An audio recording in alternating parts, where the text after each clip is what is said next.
Докато аз накисвам тази трава, Димитър ще отговоря на най-често зададените въпроси за нашия екологичен прах за Судомялна, който произвеждаме в България. Но това, че чисти перфектно, дори не е най-впечатляващо.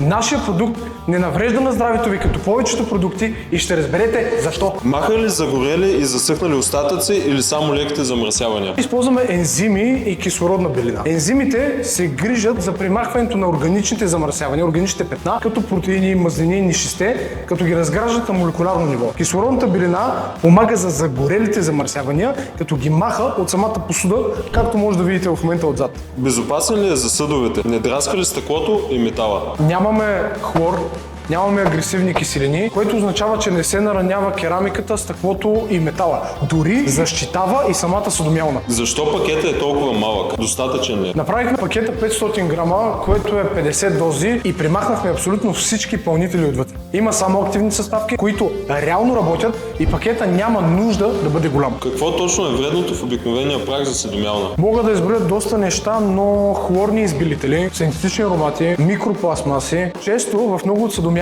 отвеждането на водата е слабо и те могат да останат върху самите съдове. После, като сервирате топла храна, те влизат в храната и вие ги поглъщате. Момчета, не знам колко въпроси още имате, но продукта си свърши работата. Така че, айде лека паузичка да направим и да покажем резултат реално, заради който сме се събрали.